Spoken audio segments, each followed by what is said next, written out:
வணக்கம். காலை நேர பிரதான செய்திகள். விரிவான செய்திகளுக்கு செல்லும் முன்னர் முதலில் தலைப்புச் செய்திகள்.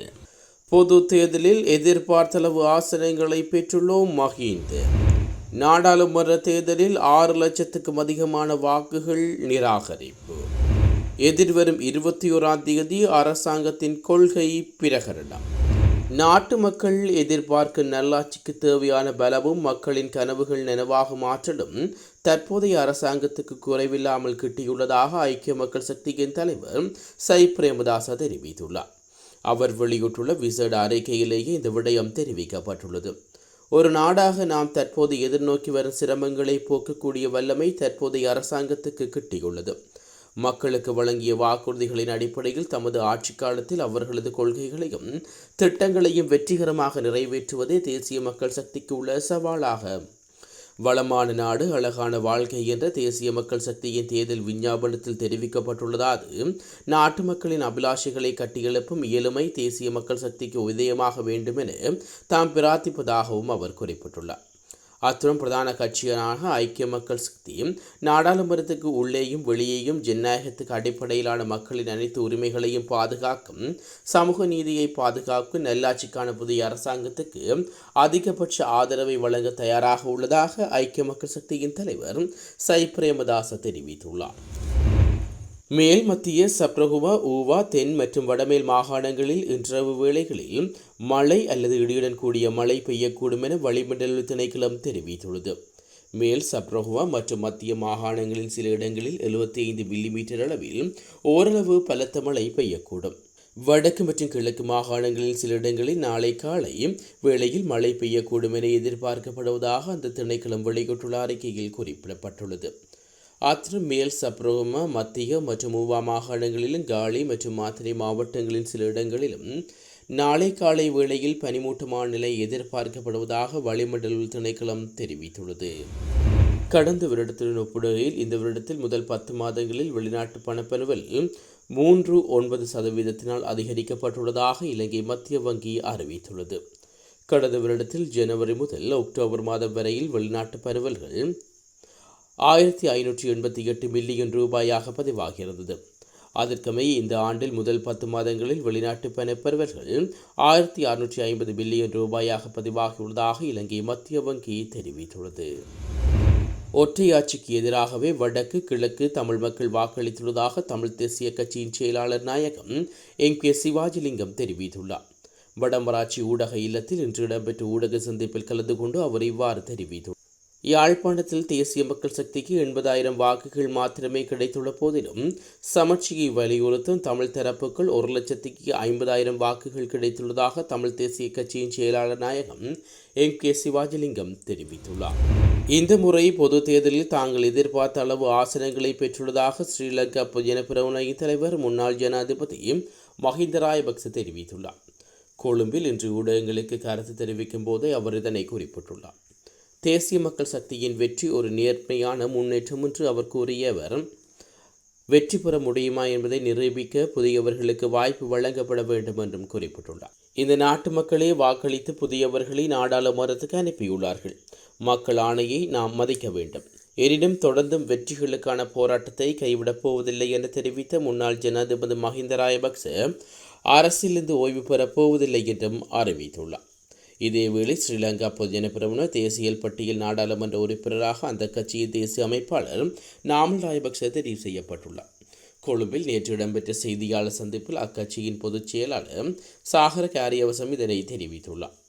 நாமல் ராஜபக்ச கடந்த பொது தேர்தலில் ஸ்ரீலங்கா பொதுஜன பெரமுன சார்பில் தேசிய பட்டியலில் வேட்பாளரில் ஒருவராக பெயரிடப்பட்டிருந்தார். பொது தேர்தல் முடிவுகளின்படி ஸ்ரீலங்கா பொதுஜன பெரமுன 2 ஆசனங்களையும் ஒரு போனஸ் ஆசனத்தையும் கைப்பற்றியுள்ளது. தமது 30 வருட கால அரசியல் வாழ்க்கையிலிருந்து ஓய்வு பெறுவதாக முன்னாள் அமைச்சர் மஹிந்த ஆனந்த அழுத்தகமகே தெரிவித்துள்ளார். நாவலப்பிட்டியில் உள்ள தமது அலுவலகத்தில் இன்று இடம்பெற்ற செய்தியாளர் சந்திப்பில் வைத்து அவர் இதனை குறிப்பிட்டுள்ளார். இந்த வருட பொது தேர்தலில் புதிய ஜனநாயக முன்னணி சார்பில் கேண்டி மாவட்டத்தில் போட்டியிட்ட தமக்கு 20,401 வாக்குகள் மக்கள் அளித்துள்ளார்கள். எனவே கடந்த பொது தேர்தலில் சுமார் 2 லட்சம் வாக்குகளை பெற்ற தமது அரசியல் சேவையும் தொடர்ந்தும் தேவையில்லை என்பதை மக்கள் வெளிக்காட்டியதன் காரணமாக அரசியலிருந்து ஓய்வு பெறுவதாக முன்னாள் அமைச்சர் மஹிந்த ஆனந்த அழுத்தகமகே தெரிவித்துள்ளார். பொது தேர்தலில் வாக்களிப்பதற்காக தமது சொந்த இடங்களுக்கு சென்றவர்கள் மீண்டும் கொழும்பு நோக்கி வருவதற்காக மேலதிக பேருந்து சேவைகள் ஈடுபடுத்தப்பட்டுள்ளன. இலங்கை போக்குவரத்து சபையின் தலைவர் டமல் ஸ்ரீவர்தன இதனை தெரிவித்துள்ளார். குறித்த விசேட பேருந்து சேவைகள் நாளை மறுதினம் வரை நடைமுறைப்படுத்தப்பட உள்ளதாக அவர் எமது செய்தி சேவைக்கு குறிப்பிட்டுள்ளார். பொது தேர்தலுக்கான அதிகளவான மக்கள் சென்ற பகுதிக்கு கொழும்பிலிருந்து மேலதிகமாக பேருந்துகள் அனுப்பி வைக்கப்பட்டுள்ளன. விசேடமாக ஹட்டன், கண்டி, பதுளை, அனுராதபுரம், பொலனறுவை, காலி ஆகிய மாத்தறை ஆகிய பகுதிகளுக்கான போக்குவரத்து ஏற்பாடுகளை இலங்கை போக்குவரத்து சபையின் அதிகாரி முன்னெடுத்து வருகின்றனர். 2024 நாடாளுமன்ற தேர்தல் முடிவுகளின்படி ஸ்ரீலங்கா பொதுஜன பெரமுன தேசிய பட்டியல் உறுப்பினர் பதவிக்கு கட்சியின் தேசிய அமைப்பாளர் நாமல் ராஜபக்ச பதவி பிரமாணம் செய்ய உள்ளார். அக்கட்சியின் பொதுச் செயலர் சாகர காரியவசம் இதனை தெரிவித்துள்ளார். 2024 நாடாளுமன்ற தேர்தல் முடிவுகளின்படி ஸ்ரீலங்கா பொதுஜன பெரமுனவுக்கு தேசிய பட்டியலிருந்து ஒரு ஆசனம் கிடைக்கப்பெற்றுள்ளது. இதேவேளை ஸ்ரீலங்கா பொதுஜன பெரமுன 3,50,429 வாக்குகளை பெற்று 2 ஆசனங்களை பெற்றுள்ளமை குறிப்பிடத்தக்கது. எதிர்வரும் 21ஆம் தேதி ஜனாதிபதி அன்றகுமார் திசாநாயக்க அரசாங்கத்தின் கொள்கை பிரகடனத்தை முன்வைக்க உள்ளது. இதன்படி அன்று பிற்பகல் 3 மணியளவில் ஜனாதிபதி கொள்கை பிரகடனத்தை முன்வைக்க உள்ளதாக நாடாளுமன்ற தொடர்பாடல் திணைக்களம் தெரிவித்துள்ளது. இதேவேளை 10வது நாடாளுமன்றத்துக்கு புதியதாக தெரிவு செய்யப்பட்டுள்ள உறுப்பினர்களுக்கும் நாடாளுமன்ற முறைமை தொடர்பில் விளக்கம் அளிப்பதற்காக 3 நாட்கள் செயலமர்வு நடத்துவதற்கு திட்டமிடப்பட்டுள்ளது. இந்த செயலமர்வு எதிர்வரும் 25, 26 மற்றும் 27ஆம் தேதிகளில் நடைபெறவுள்ளதாக அரசமைப்பு சபையின் பேச்சாளர் ஒருவர் தெரிவித்துள்ளார். எனினும் எதிர்வரும் 18ஆம் தேதி முதல் 20ஆம் தேதி வரை புதிய நாடாளுமன்ற உறுப்பினர்களை பதிவு செய்வதற்கான நடவடிக்கை முன்னெடுக்கப்பட உள்ளது. இந்த பணிகள் காரணமாக எதிர்வரும் 18ஆம் தேதி முதல் 22ஆம் தேதி வரை நாடாளுமன்ற ஊழியர்களின் விடுமுறை ரத்து செய்யப்பட உள்ளதாக தெரிவிக்கப்பட்டுள்ளது. இதேவேளை புதிய நாடாளுமன்ற கூட்டத்தொடர் எதிர்வரும் 21ஆம் தேதி காலை 10 மணிக்கு கூட உள்ளது. முதலாவது அமர்வு சபையில் மண்டபத்தில் இடம்பெறும் ஏற்பாடுகளில் நாடாளுமன்ற செயலாளர் நாயகத்துக்கு பிரதான பொறுப்பு காணப்படுகிறது. முதலாவது நாளில் நாடாளுமன்ற உறுப்பினர்களுக்கான விசேடமான ஆசன ஒதுக்கீடுகள் எதுவும் இருக்காது என்பதுடன் விரும்பிய ஆசனத்தில் அமர்வதற்கான வாய்ப்புகள் கிடைக்கும். 2024ஆம் ஆண்டு நாடாளுமன்ற தேர்தலில் பதிவான வாக்குகளில் 6,67,240 வாக்குகள் நிராகரிக்கப்பட்டுள்ளதாக தேர்தல்கள் ஆணைக்குழு தெரிவித்துள்ளது. இந்த ஆண்டு 1,71,40,354 வாக்காளர்கள் தேர்தலுக்கு தகுதி பெற்றுள்ளதாக தேர்தல்கள் ஆணையாளர் நாயகம் சமன் சிரத்நாயக்க தெரிவித்துள்ளார்.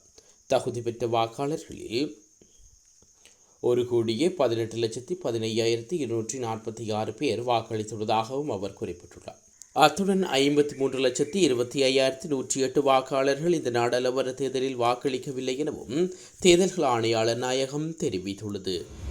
10வது நாடாளுமன்றத்துக்கு புதியதாக தெரிவு செய்யப்பட்டுள்ள உறுப்பினர்களுக்கு நாடாளுமன்ற முறைமை தொடர்பில் 3 நாட்கள் செயலமர்வு நடத்துவதற்கு திட்டமிடப்பட்டுள்ளது. இந்த செயலமர்வு எதிர்வரும் 25, 26 மற்றும் 27ஆம் தேதிகளில் நடைபெற உள்ளதாக அரசமைப்பு சபையின் பேச்சாளர் தெரிவித்துள்ளார். எனினும் எதிர்வரும் 18ஆம் தேதி முதல் 20ஆம் தேதி வரை புதிய நாடாளுமன்ற உறுப்பினர்களையும் பதிவு செய்வதற்கான நடவடிக்கைகள் முன்னெடுக்கப்பட உள்ளன.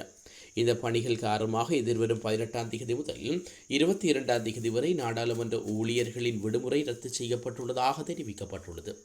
புதிய நாடாளுமன்ற கூட்டத்தொடர் எதிர்வரும் 21ஆம் தேதி காலை 10 மணிக்கு கூட உள்ளது.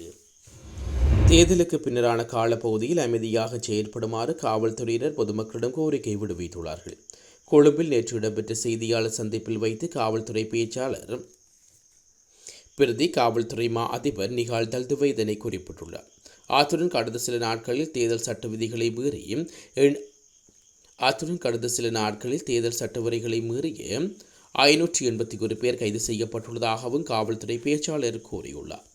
இத்துடன் காலை நேர பிரதான செய்திகள் நிறைவு பெறுகிறது. தொடர்ந்து நாளை காலை பிரதான செய்திகளோடு இணைந்து கொள்ளுவோம். நன்றி.